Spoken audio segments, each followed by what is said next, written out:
الحمد لله رب العالمين والصلاة والسلام على أشرف الأنبياء والمرسلين أما بعد فأعوذ بالله من الشيطان الرجيم من همزه ونفخه ونفثه بسم الله الرحمن الرحيم رب اشرح لي صدري ويسر لي أمري واحلل عقدة من لساني يفقه قولي اللهم انفعنا بما علمتنا وعلمنا ما ينفعنا وزدنا علما فبشر عبادي الذين يستمعون القول فيتبعون أحسنه أولئك الذين هداهم الله وأولئك هم أولو الألباب أعوذ بالله من الشيطان الرجيم بسم الله الرحمن الرحيم إنما تنذر من اتبع الذكر وخشي الرحمن بالغيب فبشره بمغفرة وأجر کریم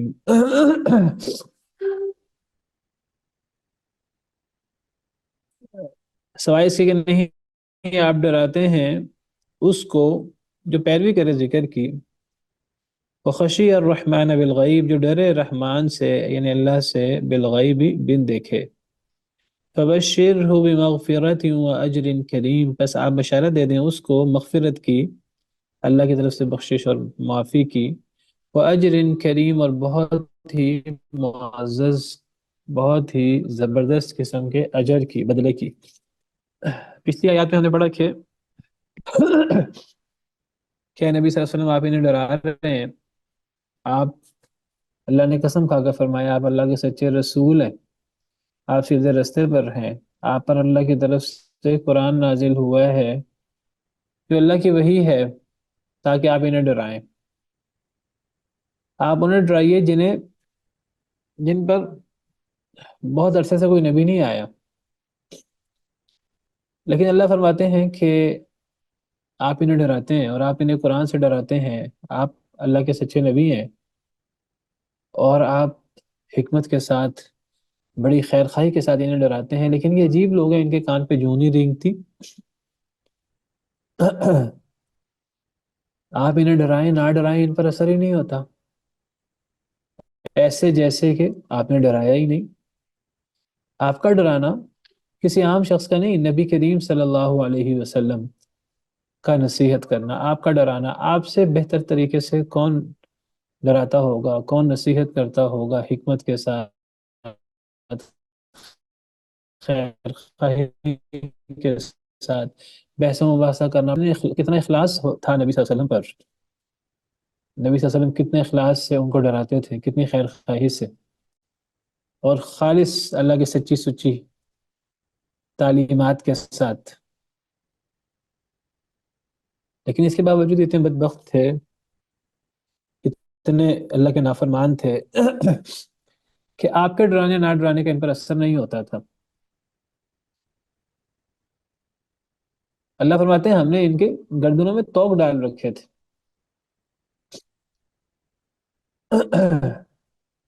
ہم نے ان کے آگے پیچھے آڑ لگا رکھی تھی،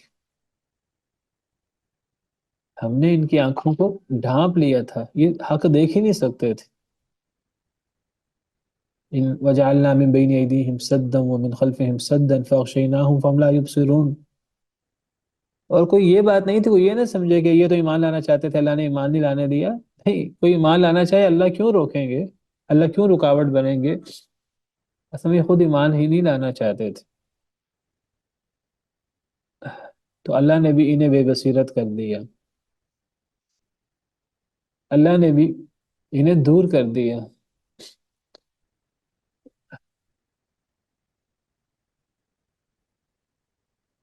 تو نبی کریم صلی اللہ علیہ وسلم کا کام ہے ڈرانا، فذکر انما انت مذکر، آپ نصیحت کیجیے، آپ کا کام تو نصیحت کرنا ہے، لیکن اب آگے لوگوں کے دو قسم کے رویے ہوتے ہیں، کچھ لوگ ہیں انہیں نصیحت سے کوئی فائدہ نہیں ہوتا،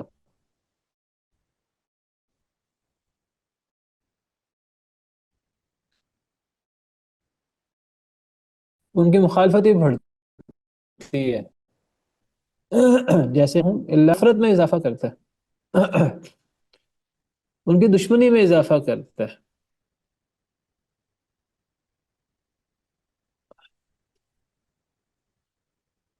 فلما جاءهم نذير ما زادهم الا نفورا، جب ان کے پاس ڈرانے والا آیا تو اس ڈرانے والے سے انہیں فائدہ نہیں ہوا، ان کی نفرت اور ان کا بھاگنا بڑھ گیا، یہ زیادہ بھاگنا شروع ہو گئے، زیادہ نفرت کا شکار ہو گئے والعیاذ باللہ۔ کس سے نفرت؟ اپنے سب سے بڑے خیر خواہ سے، اللہ کے رسول سے، دین کی دعوت دینے والے سے۔ ایک رویہ یہ ہوتا ہے کہ کچھ لوگ وہ انہیں ڈرانے نہ ڈرانے کا کوئی اثر نہیں ہوتا، ان کی مخالفت میں اضافہ ہی ہوتا ہے۔ ہاں کچھ ایسے لوگ ہیں جو نصیحت سے فائدہ اٹھاتے ہیں، جو سنتے ہیں، کان لگاتے ہیں، غور کرتے ہیں، غیر جانبدار ہو کر، امپارشل ہو کر وہ توجہ کرتے ہیں، ایسے لوگوں کو پھر نصیحت حاصل ہو جاتی ہے، ایسے لوگوں کو ڈرانا فائدہ دیتا ہے۔ تو اللہ نے ایسے لوگوں کے بارے میں فرمایا انما تنذر من اتبع الذکر، اے اللہ کے نبی صلی اللہ علیہ وسلم، ہر شخص کو آپ نہیں ڈرا سکیں گے، ہر شخص کو فائدہ نہیں اٹھائے گا آپ کے انذار سے۔ کون فائدہ اٹھائے گا؟ سوائے سے کہ نہیں، آپ تو اس کو ڈرائیں گے جو ذکر کی پیروی کرے اور ڈرے رحمان سے بن دیکھے۔ جو اللہ سے ڈرتا ہے اور جو ذکر کی پیروی کرتا ہے، جو نصیحت کے پیچھے لگتا ہے، اسے آپ ڈرا لیں گے، آپ اسے دعوت دیں گے تو آپ کی دعوت اس پر اثر انداز ہوگی، بہت زیادہ اثر انداز ہوگی، اور وہ آخرکار ایمان لے آئے گا۔ تو نصیحت اسے اثر کرتی ہے جو ذکر سننا چاہے، جو نصیحت سننا چاہے، جو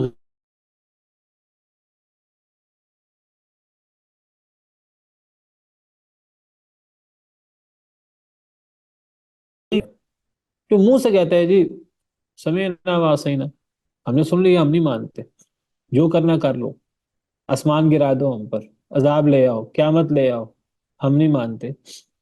تو ایسے لوگوں پر تو اثر نہیں ہوتا، پھر اثر ان پر ہوگا جو توجہ کرنا چاہیں گے، جو تدبر کرنا چاہیں گے، جو سمجھنے کی کوشش کریں گے کہ ہم غور کرتے ہیں یہ حق پر ہے کہ نہیں، جیسے ہم نے پیچھے پڑھا سورہ سبا میں قل انما اعظکم بواحد ان تقوموا للہ مثنى وفرادا ثم تتفکروا، اے اللہ کے نبی صلی اللہ علیہ وسلم ان سے ذرا فرما دیجئے میں تمہیں ایک ہی نصیحت کرتا ہوں کہ کبھی اکیلے ہو کر، کبھی دو دو لوگ ہو کر ذرا غور تو کرو۔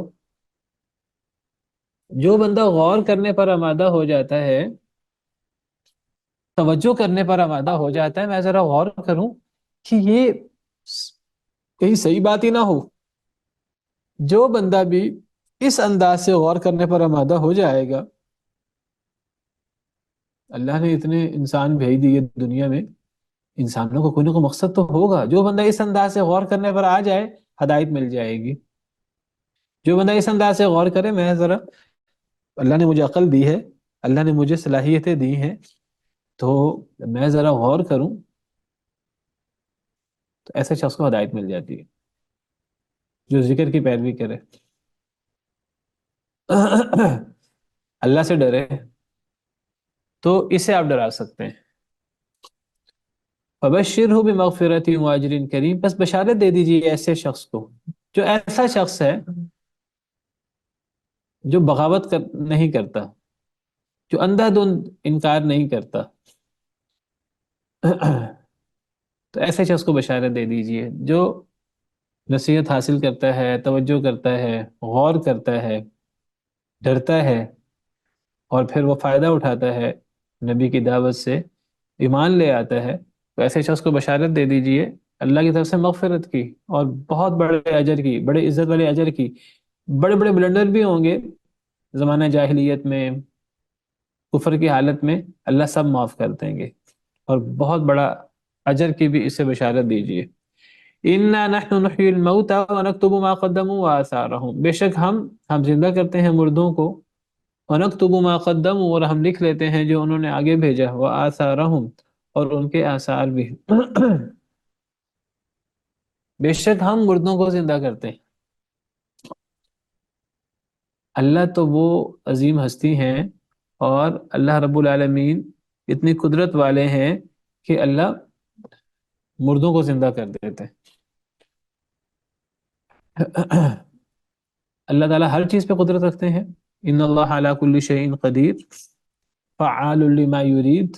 جو اللہ چاہتے ہیں اللہ وہ کرتے ہیں. اللہ کے لیے کوئی کام مشکل نہیں ہے. انما امرہ اذا اراد شیئا ان یقول له کن فیکون. اللہ کا معاملہ تو یہ ہے کہ جب اللہ کسی شے کا ارادہ کریں تو اللہ کن کہتے ہیں وہ چیز ہو جاتی ہے. بڑی سے بڑی چیز اللہ کے لیے کوئی مشکل نہیں ہے. اللہ کن کہیں وہ چیز ہو جاتی ہے. تو وہ اللہ مردوں کو بھی زندہ کر دیتے ہیں. اللہ نے دنیا میں مردوں کو زندہ کرنے کی کتنی مثالیں پیش کی. ہر انسان روزانہ سوتا ہے. وہ سوتا نہیں اصل میں مر جاتا ہے. اس کی روح نکل جاتی ہے. وہ صبح دوبارہ زندہ ہوتا ہے. ہم رات دعا پڑھتے ہیں اللہم بسمک اموت واحیا. اللہ آپ کے نام کے ساتھ میں مر رہا ہوں, آپ کے نام کے ساتھ ہی زندہ ہوں گا.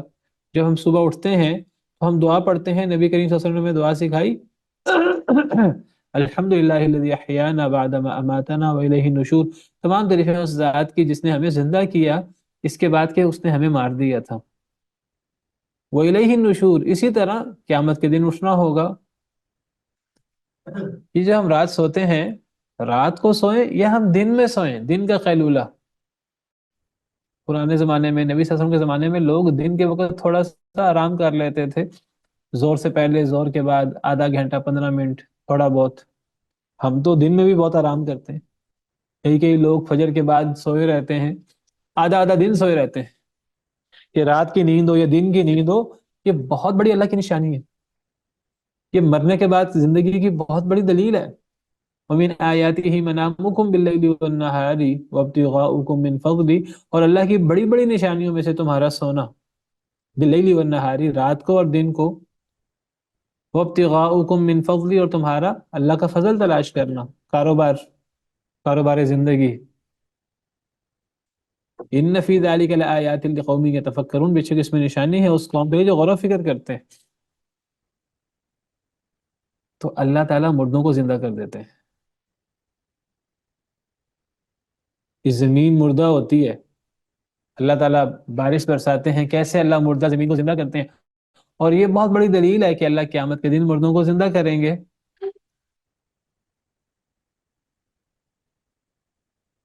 کہ نحیی بہ بیت بلدۃ میتہ. ہم اس پانی کے ذریعے مردہ شہر کو زندہ کر دیتے ہیں.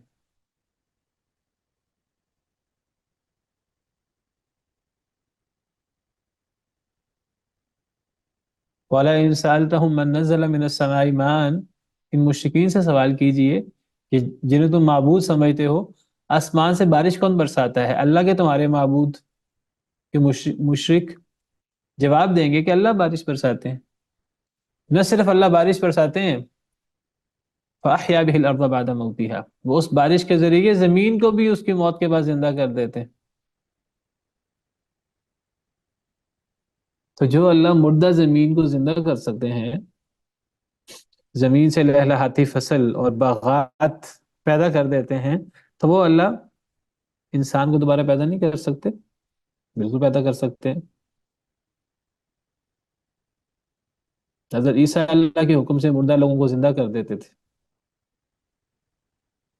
اللہ تعالیٰ نے ہزاروں لوگوں کو جو موت کے خوف سے نکلے تھے اللہ نے مار دیا, پھر اللہ نے زندہ کیا. مردہ گائے کو مردہ کے ساتھ لگایا تو وہ زندہ ہو گیا شخص. وہ 70 لوگ حضرت موسیٰ علیہ السلام کے ساتھ تھے, انہوں نے کہا کہ ہم اللہ کو دیکھنا چاہتے ہیں. اللہ نے ان سب کو عذاب کا شکار کر دیا. پھر حضرت موسیٰ نے دعا کی اور اللہ نے سب کو زندہ کر دیا. کتنی مثالیں اللہ نے پیش کی ہیں. یہ سب باتیں اس بات کی دلیل ہیں کہ اللہ تعالیٰ قیامت کے دن سب انسانوں کو جو قیامت کے دن مرے ہوں گے یا جو حضرت آدم سے لے کر قیامت تک مرے ہوں گے, اللہ سب کو میدان محشر میں اللہ سب کو زندہ کر دیں گے, سب کو اکٹھا کر دیں گے. اور اللہ کے لیے مردہ کو زندہ کرنا کیسے مشکل ہے. جو اللہ زمین و آسمان کا خالق ہے تو وہ انسان کو دوبارہ پیدا نہیں کر سکتا. جو اللہ تعالیٰ درخت سے آگ نکال سکتا ہے, الذی جعل لکم من الشجر الاخضر نارا, وہ اللہ جو سبز درخت سے آگ بناتا ہے تمہارے لیے جس سے تم جلاتے ہو، تو وہ اللہ تعالیٰ انسان کو دوبارہ پیدا نہیں کر سکتا؟ جو اللہ پہلی دفعہ انسان کو پیدا کرتا ہے وہ انسان کو دوبارہ پیدا نہیں کر سکتا؟ تو ہم مردوں کو زندہ کرتے ہیں، دنیا میں بھی اور آخرت میں بھی اللہ مردوں کو زندہ کریں گے۔ وَنَكْتُبُ مَا قَدَّمُوا وَآثَارَهُمْ، اور ہم لکھ لیتے ہیں جو انہوں نے آگے بھیجا، جو دنیا کے اندر لوگ عمل کریں تو اللہ تعالیٰ اس کو لکھ لیتے ہیں، اللہ لکھ لیتے ہیں، اللہ کے فرشتے لکھ لیتے ہیں۔ فرشتے نہ بھی لکھیں تو اللہ کو ہر بات کا پتہ ہے، وہ باتیں جو فرشتوں کو پتہ نہیں لگتی ہیں اللہ کو پتہ لگ جاتی ہیں۔ اللہ فرشتوں کے محتاج نہیں ہے، وہ تو اللہ نے ایک نظام بنایا، ایک سسٹم بنایا ہے، ورنہ اللہ تو خود ہی سینے کے بھیج جانتے ہیں۔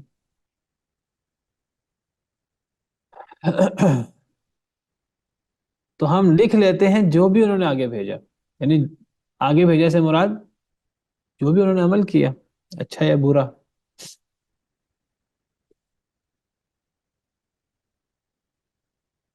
کیونکہ انسان جو بھی عمل کرتا ہے، گویا کہ انسان وہ عمل صرف کر کے ختم نہیں ہو جاتا، وہ عمل انسان آگے بھیج دیتا ہے، یعنی آخرت کے لیے۔ اب آخرت میں اس عمل کا یا فائدہ ہوگا یا نقصان ہوگا، اگر خیر ہے تو اس کا فائدہ ہوگا، اگر شر ہے تو اس کا نقصان ہوگا۔ تو چونکہ ہر عمل آخرت میں اس کا بدلہ ہونا ہے، تو گویا کہ انسان عمل کو آگے بھیجتا ہے۔ تو اللہ فرماتے ہیں کہ ہم ہی مردوں کو زندہ کریں گے قیامت کے دن، اور ہم لکھ لیتے ہیں جو بھی انہوں نے آگے بھیجا، جو بھی انہوں نے اعمال کی وہ ہم لکھ لیتے ہیں۔ وہ آثارہم، اور ان کے آثار بھی، صرف اللہ تعالیٰ اعمال نہیں لکھتے، اللہ تعالیٰ اعمال کے آثار بھی لکھتے ہیں۔ اعمال تو سمجھ آتا ہے، اعمال کے آثار سے کیا مراد ہے؟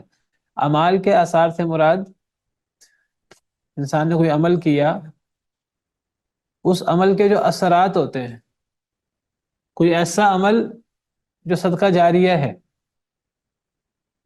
اس کا ثواب جاری ہے، ایک عمل سے بار بار ثواب ملتا جا رہا ہے، اس کا ثواب ختم نہیں ہو رہا، تو یہ ہے اس عمل کے آثار۔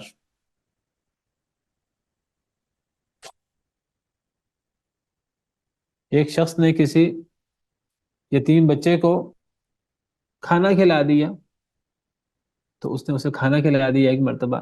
ایک شخص نے کسی بچے کو پڑھا دیا، وہ پڑھ کر معاشرے کا ایک کارآمد شہری بن گیا، اور وہ معاشرے میں جتنے مفید کام کرے گا ان سارے کاموں کا اجر اس شخص کو مل رہا ہے۔ یہ عمل کے اثرات ہیں۔ کسی کو کوئی بات سکھا دیتا ہے، نماز پڑھنا سکھا دیتا ہے، پوری زندگی وہ شخص نماز پڑھے گا تو سکھانے والے کو برابر اجر ملتا رہے گا۔ کوئی کسی کو قرآن پڑھنا سکھا دیتا ہے، پوری زندگی وہ شخص قرآن پڑھے گا تو اس کے ساتھ ساتھ اس کو بھی اجر ملتا رہے گا۔ کوئی بندہ کسی کو قرآن کی تفسیر، قرآن کا ترجمہ اور قرآن سے حاصل ہونے والے اسباق سکھا دیتا ہے، پوری زندگی وہ شخص پڑھتا رہے، عمل کرتا رہے، تو بتانے والے کو بھی اس کا اجر ملتا رہے گا۔ الدال علی الخیر کفاعلہ، کسی کو خیر کی خبر دینے والا وہ خیر کو کرنے والے کی طرح ہوتا ہے۔ یہ ہے عمل کے اثرات۔ اللہ صرف عمل نہیں لکھتے، اللہ عمل کے اثرات بھی لکھتے ہیں۔ عمل کا اثر بھی اصل میں عمل ہی ہوتا ہے۔ بعض اعمال ایسے ہیں کہ ان کا ایک دفعہ اس کی جزا یا سزا ہوتی، بعض اعمال ایسے ہیں جن کی بار بار جزا اور سزا ہوتی ہے، کیونکہ وہ عمل جاری ہوتے ہیں۔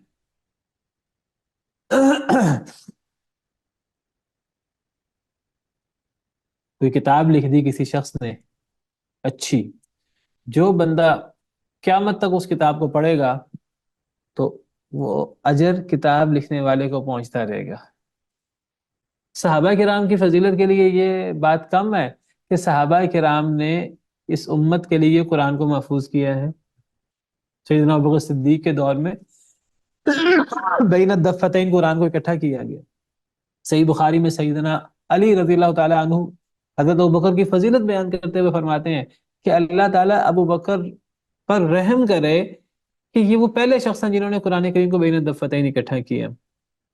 کون کہتا ہے؟ حضرت علی رضی اللہ تعالیٰ عنہ سیدنا ابو بکر صدیق کی فضیلت بیان کرتے ہیں۔ حضرت علی فرماتے ہیں یرحم اللہ ابا بکر هو اول من جمع القرآن بین لوحین، اللہ تعالیٰ ابو بکر صدیق رحمہ اللہ پر، حضرت ابو صدیق پر رحم فرمائے، وہ سب سے پہلے ہیں جنہوں نے قرآن کریم کو دو جلدوں کے درمیان اکٹھا کیا۔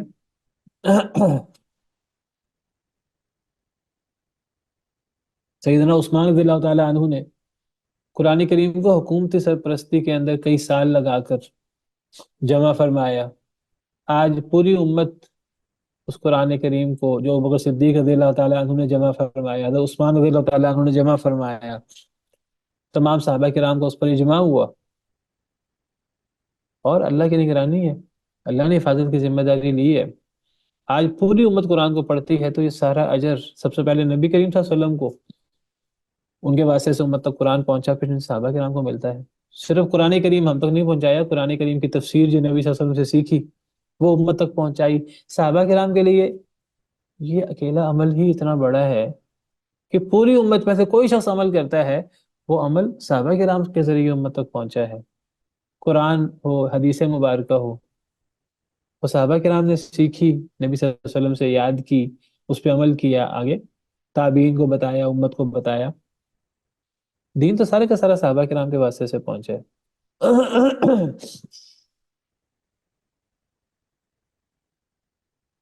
امام بخاری نے صحیح بخاری لکھی، محدثین نے حدیث کی کتابیں لکھی، حدیثوں کو جمع کیا ہمارے لیے، فقہاء نے دین میں گہرائی کی باتیں، علماء نے علم کی باتیں وہ لکھی، محفوظ کی، تدوین کی، آج امت پڑھتی ہے ان چیزوں کو، دین محفوظ ہے، تو یہ سارا کا سارا اجر یہ ان علماء کو ملتا ہے، ان فقہاء کو، ان محدثین کو ملتا ہے۔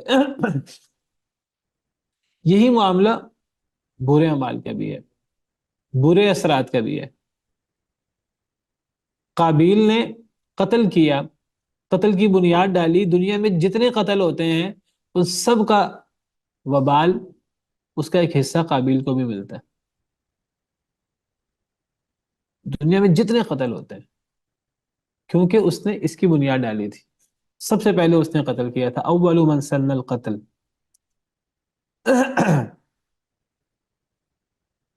کوئی شخص کسی معاشرے میں کہ کوئی برائی جاری کرتا ہے تو وہ جتنے لوگ وہ گناہ کرتے ہیں تو وہ شخص اس برائی میں شریک ہوتا ہے۔ ہمارے ہاں آج سوشل میڈیا ہے، سوشل میڈیا میں اکثر بے حیائی کی چیزیں، غلط چیزیں شیئر ہوتی ہیں، گانے اور الٹی سیدھی چیزیں اور لا یعنی باتیں، تو جتنے لوگ ان باتوں کو پڑھتے ہیں، سنتے ہیں اور ان میں ٹائم پاس کرتے ہیں، ٹائم ضائع کرتے ہیں، تو وہ سارے کا سارا وبال بھیجنے والوں کو، ایک شخص کو پتہ ہی نہیں کہ میں نے ایک چیز شیئر کر دی، اب وہ ہزاروں لوگوں تک پہنچی، لاکھوں لوگوں تک پہنچی، تو وہ میں نے اپنے کھاتے کتنے گناہ میں نے میرے کھاتے پڑ گئے۔ اسی طرح کوئی شخص اچھی چیز شیئر کرے تو اسے اندازہ ہی نہیں ہے کہ اس کی اچھی چیز کو کتنے لوگ پڑھتے ہیں، کتنے لوگ عمل کرتے ہیں۔ ممکن ہے کہ وہ خود عمل نہ کر سکے، اچھے جذبے سے وہ ایک چیز شیئر کرتا ہے، کوئی اور بندہ اس پر عمل کرے اور اس کا اجر اس کو مل جائے۔ ممکن ہے ہزاروں لوگ عمل کر لیں، ممکن ہے لاکھوں لوگ عمل کر لیں، سب لوگوں کا اجر ان کو بھی ملے، اس کو بھی ملے۔ یہ ہے آثار، یہ بہت بڑا باب ہے۔ ہمیشہ یہ توجہ کریں کہ ہمارے اچھے اعمال کیا ہے، اور ہمارے اچھے اعمال ایسے اعمال ہوں جن کے اثرات ہوں، جن کا صدقہ جاریہ ہو۔ انسان کوئی ایسے عمل کر جائے کہ انسان فوت ہو، ہر بندے نے فوت ہونا ہے، قبر میں موجود ہو اور اس کا نامہ اعمال جاری ہو، نیکیوں کا سلسلہ جاری ہو، نیکیاں اس کی بڑھ رہی ہوں، اپنے بچوں کی اچھی تربیت کرے، کوئی ایسا صدقہ جاریہ کر جائے، کوئی ایسا مسجد، کوئی ایسا دیگر کام، کوئی ایسی اچھی ویب سائٹ، کوئی ایسی بات اچھی دین کی کسی کو سکھا دے، کوئی کسی کو ایسا نفع دے دے کہ جو جاری نفع ہو، تو انسان قبر میں موجود ہو اور اس کا نامہ اعمال، اس کا وہ مسلسل وہ نیکیوں سے بھر رہا ہو۔ اور بچنا چاہیے ایسے برے اعمال سے اور ایسے گھنونے اعمال سے کہ انسان فوت ہو جائے اور اس کے گناہ جاری ہوں، بچوں کی غلط تربیت کر کے جائے، اور انسان ایسی غلط چیزیں ان کو رواج دے کے جائے. اگر میت پہ رشتہ دار روئیں، میت کو اس کا گناہ ہوتا ہے. میت کو گناہ کیوں ہوتا ہے؟ ان المیت لیعذب ببکاء اہلہ علیہ، نبی صلی اللہ علیہ وسلم نے فرمایا کہ میت پر اس کے گھر والے روتے ہیں تو میت کو گناہ ہوتا ہے. کیوں گناہ ہوتا ہے؟ نہیں، رو تو گھر والے رہے ہیں. تو علماء بتاتے ہیں کہ تب گناہ ہوتا ہے جب ان کے خاندان میں اس کا رواج ہو اور اس نے روکا نہ ہو کسی کو، بلکہ اس نے لوگوں کو تلقین ہی کی ہو کہ جی خوب بیان کرنا ہے میری میت پر، خوب الٹے سیدھے رواج ہیں وہ سارے پورے کرنا. تو یہ سارے رواج پورے کیے جاتے ہیں تو ان سب کے اثرات میت کو ہو رہے ہوتے ہیں، میت کو عذاب ہو رہا ہوتا ہے. ہاں، اگر میت نے روکا ہے کہ جی بدعات خرافات نہ کرنا اور کوئی کرے تو ٹھیک ہے، تب وہ بری ذمہ ہے. لیکن ایک شخص فوت ہو گیا اور اس کے گھر والوں کا رونا اس کو عذاب میں مبتلا کر رہا ہے، اس کے گھر والوں کی خرافات اسے عذاب میں مبتلا کر رہی ہیں. مرنے والے کی لوگ پختہ قبر بنا رہے ہیں، دین کی خلاف ورزی کر رہے ہیں، گناہ مرنے والے کو بھی جا رہے ہیں ساتھ ساتھ. کیونکہ مرنے والے کے خاندان میں یہ ہوتا تھا، اس کے بڑوں کے ساتھ ایسا ہوا، اس کے رشتہ داروں کے ساتھ ایسا ہوا، اس نے کبھی لوگوں کو کہا نہیں، اس نے کبھی یہ سیکھنے کی کوشش ہی نہیں کی کہ ہوتا ہے اور میں نے بھی ایک دن مرنا ہے. تو یہ سب اثرات ہیں. تو عمل کے ساتھ عمل کے اثرات بہت اہم ہیں. تو اللہ تعالیٰ صرف عمل نہیں لکھتے، اللہ عمل کے اثرات لکھتے ہیں. اللہ صرف بارش نازل نہیں کرتے، وہ بارش کا ایک ایک قطرہ کہاں پہنچنا ہے اللہ کو ایک ایک بات کا پتہ ہے، پھر اللہ اسے محفوظ بھی کرتے ہیں. بارش کے اثرات، ہر چیز کے اثرات، تو عمل اور عمل کے اثرات اللہ وہ بھی لکھ لیتے ہیں، وہ بھی سارا اللہ حساب رکھتے ہیں. بہت عظیم آیت ہے، بہت توجہ طلب آیت. اِنَّا نَحْنُ نُحْيِي الْمَوْتَى وَنَكْتُبُ مَا قَدَّمُوا وَآثَارَهُمْ، بے شک ہم زندہ کرتے ہیں مردوں کو اور ہم لکھ لیتے ہیں جو انہوں نے آگے بھیجا، یعنی لوگوں کے اعمال اچھے یا برے، وَآثَارَهُمْ، اور ان کے اثرات. حدیث مبارکہ میں آتا ہے تین چیزیں بالاجمال انسان مر جاتا ہے، تین چیزوں سے فائدہ پہنچاتی ہیں اس کے مرنے کے بعد بھی. ایک نیک اولاد، ایک صدقہ جاریہ، اور ایک اس نے کوئی کسی کو علم سکھایا ہو. اور بعض احادیث میں ان کی مزید تفصیل بھی ہے، 7 8 اعمال ہے. کسی نے کوئی مصحف تقسیم کیا ہو، کسی نے کوئی مسجد بنوا دی ہو، کچھ صدقہ جاریہ کر دیا ہو. بعض احادیث میں 7 8 چیزیں بھی آتی ہیں، وہ اسی کی تفصیل ہے. اور اسی طرح گناہوں کے بھی اثرات ہوتے ہیں، تو اللہ ہر چیز کو لکھ لیتے ہیں. یہ جو کہا جاتا ہے نا کہ کسی کے عمل کا بوجھ کوئی دوسرا نہیں اٹھائے گا، تو کسی کے عمل کا بوجھ کسی دوسرے کو نہیں ہوگا بشرطے کہ اس کے عمل میں اس کے اثرات نہ ہوں، اس کا کوئی عمل دخل نہ ہو. اگر کسی کے عمل میں میرا عمل دخل ہے تو اس کے اچھے یا برے عمل کے اثرات اور اس کے اندر میں شریک ہوں گا.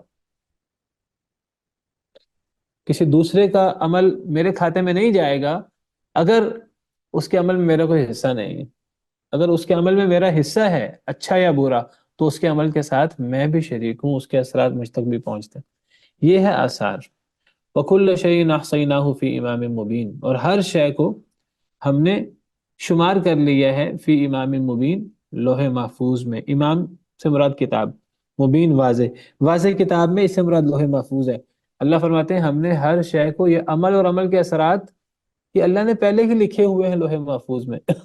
اللہ کے لیے کوئی مشکل نہیں ہے ان چیزوں کو محفوظ کرنا، ان چیزوں کا حساب کرنا. اللہ نے تو یہ سب چیزیں لکھ کے رکھی ہوئی ہیں انسان کو پیدا کرنے سے پہلے ہی، زمین و آسمان کو پیدا کرنے سے پہلے ہی. حدیث مبارکہ ہے من سن فی الاسلام سنتا حسنتا فلہ اجرها واجر من عمل بها.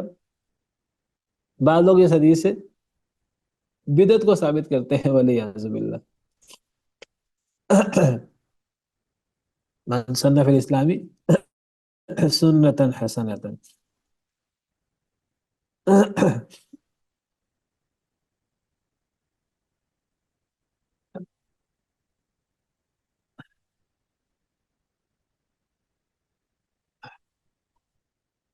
جو بندہ اسلام میں کوئی اچھا طریقہ جاری کرے، اس اچھے طریقے جاری کرنے سے مراد کیا ہے؟ کوئی ایسی دین کی بات جو لوگ کر نہیں رہے تو کوئی بندہ وہ دین کی بات کرے. من سن فی الاسلام سنتا حسنتا فعمل بها بعدہ، تو اس کے بعد اس پر عمل کیا جائے، لوگ بھی اس کا دیکھا دیکھی کریں وہ نیک عمل، کتب لہ مثل اجر من عمل بها، جو بندہ بھی اس کے مطابق عمل کرے گا اس کا اجر اس کو بھی لکھا جائے گا. ولا ينقص من اجورهم شيء، اور جنہوں نے عمل کیے ہیں ان کے عمل سے بھی کوئی کمی نہیں ہوگی. ومن سن فی الاسلام سنتا سیئہ، جو بندہ اسلام میں کوئی برا طریقہ جاری کرے، کوئی یعنی گناہ کا کام کرے، فعمل بها بعدہ، پھر اس پر عمل کیا جائے اس کے بعد، کتب علیہ مثل وزر من عمل بها، جو بندہ بھی اس پر عمل کرے گا اس کا گناہ اس شخص کے کھاتے میں بھی جائے گا. ولا ينقص من اوزارهم شيء، اور ان کے گناہ سے کوئی کمی بھی نہیں ہوگی. تو اس حدیث مبارکہ میں بھی انہی آثار کی بات ہو رہی ہے. بعض لوگ اس سے جو ہے نا وہ سنت حسنہ اور بدعت سیئہ ثابت کرتے ہیں. یہاں بدعت کا لفظ ہی نہیں ہے، یہاں سنت کا لفظ ہے، اور سنت سے مراد طریقہ ہے. اور اس سے مراد اصل میں وہ کہتے ہیں جی اصل میں جو بدعت سیئہ ہے وہ تو بدعت سیئہ ایک بدعت حسنہ بھی ہوتی ہے. بعض لوگ اسے بدعت حسنہ مراد دیتے ہیں، حالانکہ لفظ بدعت یا نہیں ہے، سنت ہے. پر المراد کیا ہے سنت حسنہ سے؟ اصل میں پیچھے قصہ موجود ہے کہ کچھ لوگ آئے تھے نبی صلی اللہ علیہ وسلم کے پاس تعاون مانگنے، وہ ضرورت مند تھے. تو نبی صلی اللہ علیہ وسلم نے لوگوں کو تلقین کی کہ آپ ان کا کوئی تعاون کر دیں.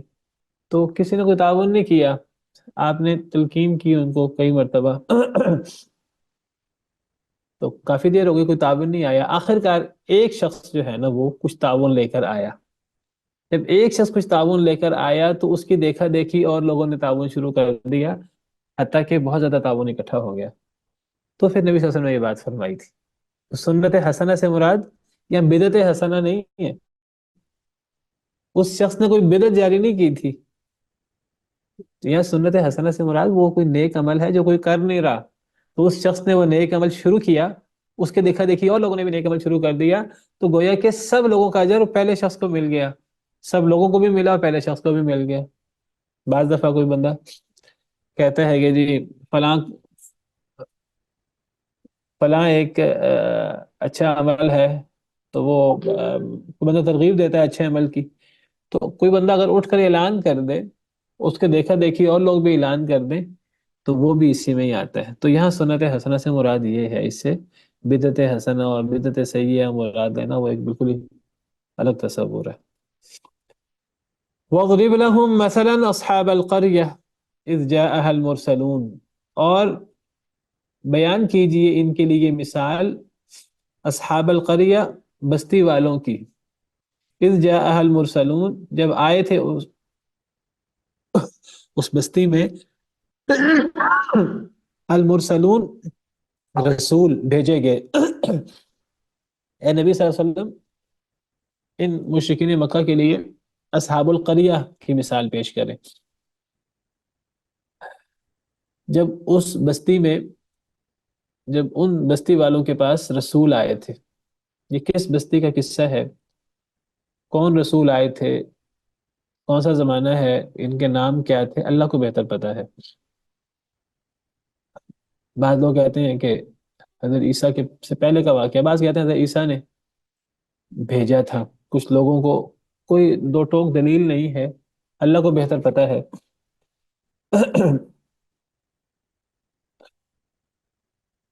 اور مثال بیان کریں ان کے لیے، قریش کے لیے، بستی والوں کی. اذ جاء المرسلون، جب ان کے پاس بھیجے گئے آئے تھے، رسول آئے تھے اس بستی کے پاس. کتنے رسول آئے تھے؟ اذ ارسلنا الیہم اثنین، جب ہم نے بھیجے ان کی طرف دو رسول بھیجے تھے اللہ نے. فکذبوہما، تو انہوں نے ان دونوں کو جھٹلایا. فعززنا بثالث، تو ہم نے پھر تقویت دی ان کو بثالث، تیسرے کے ساتھ. فقالوا انا الیکم مرسلون، تو انہوں نے کہا، یعنی اب ان تینوں نے کہا پہلے دو جو رسول تھے، جو پہلے دو نبی تھے انہوں نے، اور وہ جو تیسرا نبی اللہ نے مزید تائید کے لیے بھیجا تھا، اس تیسرے نبی کہا انا الیکم مرسلون، بے شک ہم تمہاری طرف بھیجے گئے ہیں۔ اللہ نے پہلے دو رسول بھیجے، دو نبی بھیجے، تو انہوں نے دونوں کو جھٹلا دیا، تو پھر اللہ تعالیٰ نے ان کی مدد کے لیے تیسرا نبی رسول بھیج دیا۔ تو ان تینوں نے ایک ہی دعوت پیش کی، ان تینوں نے کہا کہ ہم تمہاری طرف بھیجے گئے ہیں۔ قالو، انہوں نے کہا، یعنی قوم والوں نے کہا، اصحاب القریہ نے کہا، ما انتم الا بشر مثلنا، نہیں ہو تم مگر بشر ہمارے جیسے، تم تو ہمارے جیسے انسان ہو۔ کیا مطلب تم ہمارے جیسے انسان ہو؟ یعنی تم انسان ہو اور انسان نبی نہیں ہو سکتا، نبی کو فرشتہ ہونا چاہیے، انسان نبی نہیں ہو سکتا۔ اگر انسان نبی ہو سکتا تو ہم بھی تو انسان ہیں، ہمیں بھی تو نبی ہونا چاہیے۔ ان کا کہنا یہ تھا کہ نبی ہونے کے لیے فرشتہ ہونا ضروری ہے۔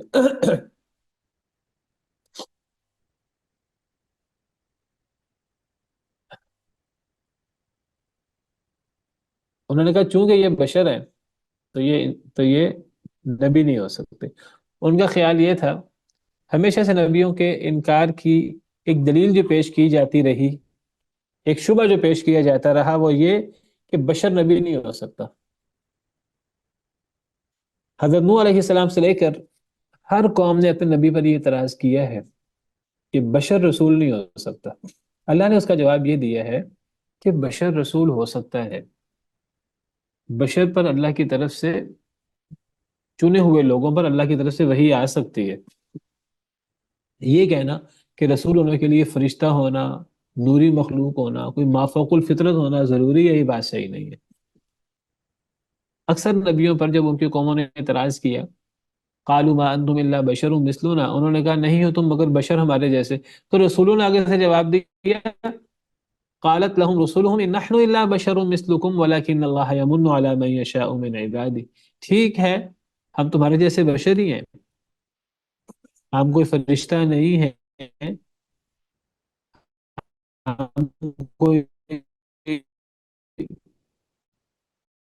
مافوق الفطرت کوئی مخلوق، اللہ تعالیٰ اپنے بندوں میں سے جس پر چاہے احسان کر دے، احسان کر کے اسے نبی رسول بنا دے۔ اللہ بشر کو نبی رسول بنا سکتے ہیں، اللہ جب چن لیتا ہے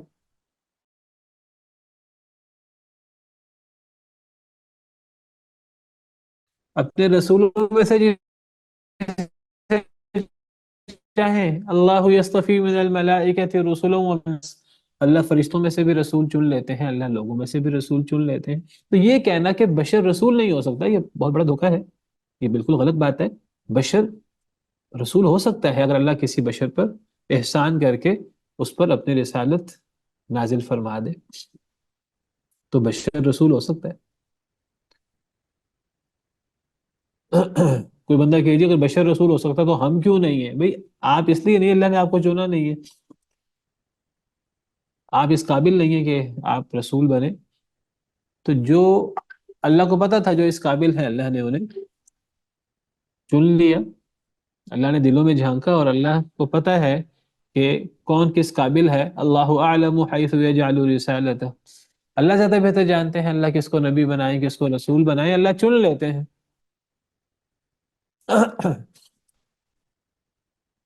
انہوں نے کہا کہ قالوا ما انتم الا بشر مثلنا، انہوں نے کہا نہیں ہو تم مگر بشر ہمارے جیسے، تم ہمارے جیسے بشر ہو، تم نبی نہیں ہو سکتے۔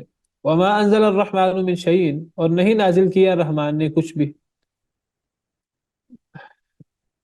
انہوں نے کہا کہ تم نبی نہیں ہو، تم اس لیے نبی نہیں کیونکہ تم بشر ہو، تم نبی نہیں ہو، اور جو تم کتاب لانے کا یا جو تم وحی لانے کا دعویٰ کر رہے ہو، اللہ نے تو کسی بشر پر کوئی شے نازل ہی نہیں کی۔ اللہ تو ہمیشہ کوئی چیز، اللہ نبی بناتے ہیں تو کسی فرشتے کو بناتے ہیں، نوری مخلوق کو بناتے ہیں، مافوق الفطرت شخصیت کو بناتے ہیں، اور اللہ اس پر وحی نازل کرتے ہیں، اس پر کتاب نازل کرتے ہیں، اللہ بشر پر تو کوئی چیز نازل ہی نہیں کرتے۔ ان انتم الا تکذبون، نہیں ہو تم مگر جھوٹ بول رہے، تم جھوٹے ہو، نعوذ باللہ من ذالک۔ یہ ہمیشہ سے اعتراض رہا لوگوں کا کہ نبی فرشتہ نہیں ہو سکتا، اور یہ اعتراض بالکل غلط ہے۔ نبی فرشتہ ہو سکتا ہے اگر اللہ کسی کو چن لے تو۔ قالو، انہوں نے کہا، رسولوں نے کیا جواب دیا؟ رسولوں نے کہا ربنا یعلم انا الیکم لمرسلون، ہمارا رب جانتا ہے کہ بے شک ہم تمہاری طرف البتہ بھیجے گئے ہیں، ہم رسول ہیں۔ انہوں نے یہ نہیں کہا کہ نہیں نہیں ہم تو فرشتہ، تم کہہ رہے ہو کہ چونکہ ہم بشر ہیں لہذا ہم فرشتہ نہیں ہو سکتے، ہم تو بشر نہیں ہیں، ہم تو نوری مخلوق ہیں اور لہذا ہم فرشتہ ہیں، نہیں۔ انہوں نے انکار نہیں کیا کہ ہم بشر نہیں ہیں، ہم کوئی اور مخلوق ہیں۔ انہوں نے لوگوں کا اعتراض کہ آپ تو بشر ہیں، آپ رسول نہیں ہیں، انہوں نے کہا نہیں، ہم رسول ہیں، ہم بشر ہونے کے باوجود رسول ہیں۔ پتہ لگا بشر رسول ہو سکتا ہے۔ انہوں نے کہا ربنا یعلم، ہمارا رب جانتا ہے کہ ہم رسول ہیں۔ ربنا یعلم ایک انداز ہے قسم کا، سمجھیے یہ گویا کہ انہوں نے قسم اٹھائی۔ انہوں نے کہا اللہ کی قسم ہم اللہ کے رسول ہیں، اور اس بات پر گواہ ہمارا رب ہے، اس کو ہمارا رب جانتا ہے کہ ہم اللہ کی طرف سے بھیجے گئے ہیں۔ گویا کہ انہوں نے بتایا کہ بشر رسول ہو سکتا ہے۔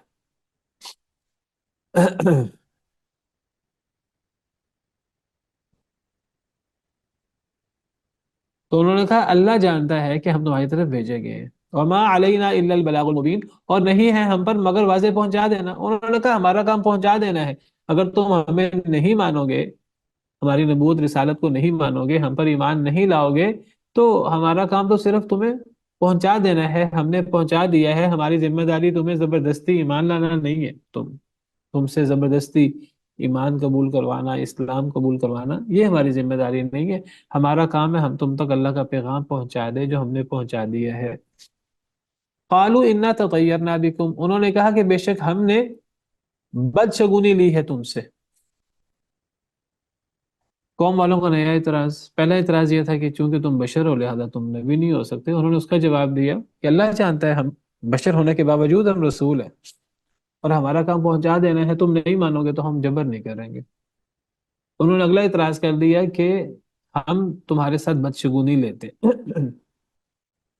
تطیرنا بکم، تطیرنا یہ طا یا را سے ہے، طا یا را، طائر، طیر، پرندے کو کہتے ہیں۔ تو عرب لوگ چونکہ پرندہ اڑا کر بدشگونی لیتے تھے، پرندہ اڑاتے ہیں، پرندہ اگر لیفٹ سائڈ پہ اڑے گا تو گویا کہ بدشگونی، اب یہ کام نہیں کرنا، اب یہ کاروبار نہیں کرنا، اب یہ شادی نہیں کرنی، یہ تو بدشگونی ہو گئی ہے۔ تو چونکہ بدشگونی زیادہ تر پرندے سے لیتے تھے، طیر سے لیتے تھے، تو اسی لیے انہوں نے تطیر کا معنی ہی بدشگونی ان کے ہاں تھا، تطیر یعنی پرندہ اڑا کر بدشگونی لینا۔ تو انہوں نے کہا کہ ہم نے بدشگونی لی ہے تمہارے ساتھ۔ کون کہہ رہے ہیں؟ قوم والے۔ کس سے کہہ رہے ہیں؟ نبیوں سے، یعنی بدبخت لوگ، گمراہ لوگ اور اللہ کے نافرمان لوگ نبیوں سے جو اللہ کے چنے ہوئے ہوتے ہیں کہہ رہے ہیں کہ تم منحوس ہو اور تمہاری وجہ سے ہم مشکلات کا شکار ہیں، ہم بدشگونی لیتے ہیں تم سے۔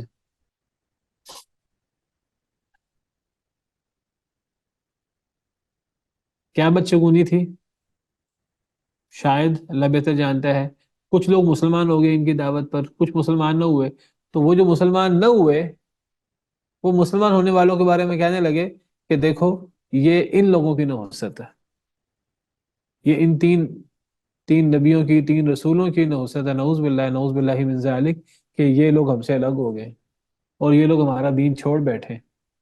یہ بالکل ایسی بات ہے جیسے عرب کہتے تھے نبی صلی اللہ علیہ وسلم پر الزام لگاتے ہوئے، اور نبی صلی اللہ علیہ وسلم کو نعوذ باللہ، نعوذ باللہ، نعوذ باللہ منحوس سمجھتے ہوئے کہ انہوں نے تو ہمیں فرقہ واریت میں مبتلا کر دیا، انہوں نے تو ہم میں اختلاف پیدا کر دیا، بھائی بھائی کا مخالف ہے، ایک بھائی مسلمان ہے ایک بھائی کافر ہے، بھائی بھائی کا مخالف ہو گیا، بیٹا باپ کا مخالف ہو گیا، شوہر بیوی مخالف ہو گئے، والعیاذ باللہ۔ یہی اعتراض انہوں نے بھی کیا۔ انہوں نے کہا کہ ہم تو تمہارے ساتھ بچے کو نہیں لیتے، تمہاری وجہ سے ہم لوگ آپس میں فرقے کا شکار ہو گئے، یا ان پر کوئی مصیبت وغیرہ آئی، کوئی قحط وغیرہ آیا، وہ مصیبت وہ قحط ان کے اعمال کی وجہ سے آیا تھا، ان کے کفر کی وجہ سے آیا تھا۔ انہوں نے کہا اصل میں ان لوگوں کی نحوست کی وجہ سے ہم پر یہ مصیبت آئی ہے۔ یہ بالکل ایسی بات ہے جیسے آج آپ دیکھیں بے دین معاشرہ ہے، پاکستان کے حالات آپ کے سامنے ہیں، تو کسی سے پوچھیں کہ یہ حالات کیوں ہیں، وہ کہتے ہیں مولویوں کی وجہ سے۔ یعنی پاکستان کے سارے حالات مولویوں کی وجہ سے خراب ہوئے ہیں، وہ کہتے ہیں سب ان کی نحوست کی وجہ سے خراب ہوئے ہیں۔ تو تو یہ سارے بہت نیک ہیں،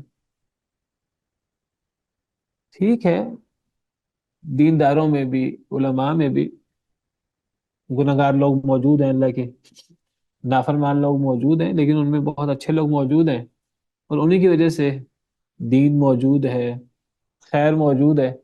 اور یہ کہنا کہ جی ساری خرابی کی جڑ یہی لوگ ہیں، یہ ہمیشہ سے ہوتا آ رہا ہے، کہ نبیوں کو بھی یہی الزام دیے جاتے رہے، نبی کریم صلی اللہ علیہ وسلم کو، دیگر انبیاء کو۔ حضرت موسیٰ کو فرعون کہا کرتا تھا وَإِن تُصِبْهُمْ سَيِّئَةٌ يَطَّيَّرُوا بِمُوسَىٰ وَمَن مَّعَهُ فَإِذَا جَاءَتْهُمُ الْحَسَنَةُ قَالُوا لَنَا هَٰذِهِ۔ اگر کوئی نعمت آ جاتی، کوئی اچھائی آ جاتی، تو وہ کہتے یہ تو ہمارا حق ہے۔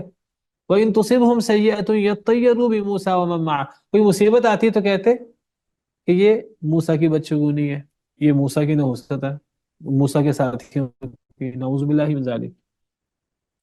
یہ ہمیشہ سے لوگوں کا طرز عمل رہا ہے، آج بھی وہی طرز عمل ہے۔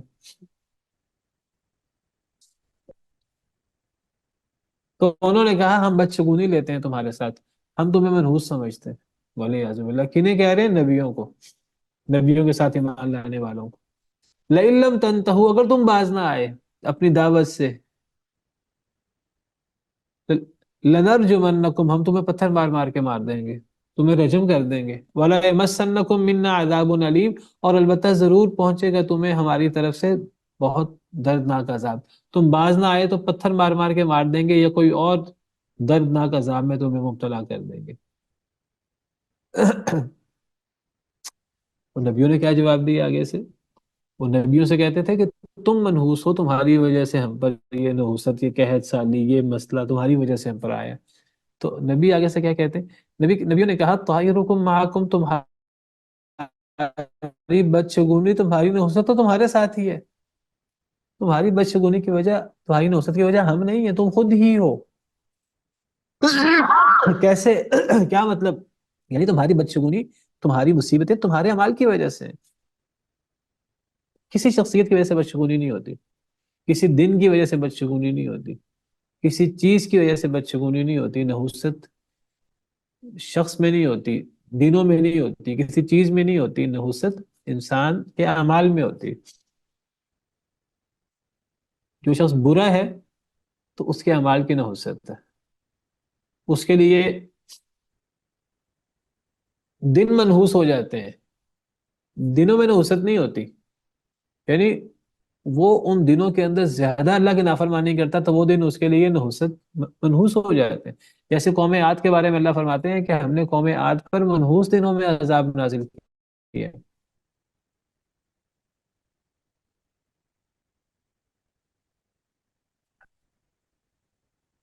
اللہ تعالیٰ فرماتے ہیں قوم عاد کے حوالے سے کہ منحوس دن ان پر عذاب آیا، نحس مستمر، انا ارسلنا علیہم ریحا صرصرا فی یوم نحس مستمر، ہم نے قوم عاد پر تیز و تند ہوا بھیجی ایک منحوس دن میں، مستمر جو مسلسل جاری رہی ہوا۔ اب قوم عاد پر جو ہوا کا عذاب آیا وہ منحوس دن میں آیا، دن تو منحوس نہیں ہوتا، اصل میں ان لوگوں کے عمل کی وجہ سے، ان لوگوں کے گناہوں کی وجہ سے وہ عذاب کا دن ان کے لیے منحوس ہو گیا، یہ منحوس ہو گئے۔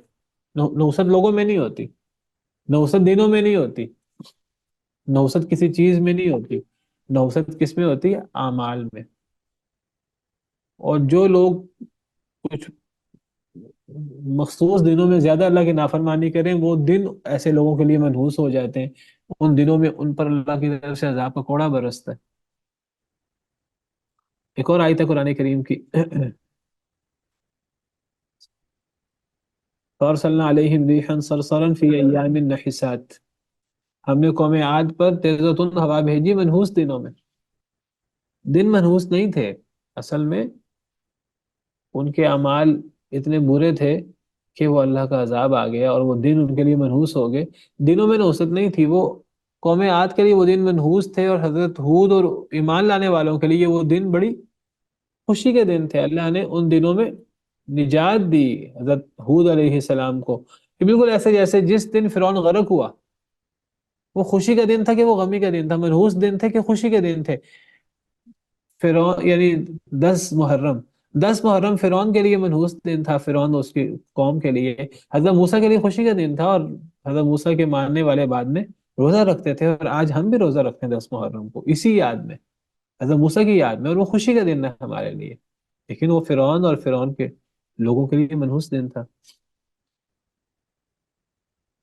تو انہوں نے کہا، یعنی نبیوں نے جواب دیا، طائرکم معکم، تمہاری نحوست تمہارے ساتھ ہے، یعنی تمہاری نحوست تمہارے اعمال کی وجہ سے ہے، تمہارے کفر و شرک بدعات کی وجہ سے تم پر یہ نحوستیں طاری ہیں۔ اَإِن ذُكِّرْتُمْ، کیا اگر تمہیں نصیحت کی گئی،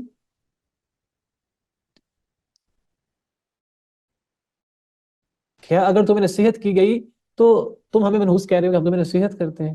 کیا ہم اس لیے منحوس ہے کہ ہم تمہیں دعوت دیتے ہیں اللہ کے دین کی؟ ہمارا تمہیں نصیحت کرنا یہ نحوست کا باعث ہے؟ بل انتم قوم مسرفون، بلکہ تم حد سے بڑھنے والی قوم ہو۔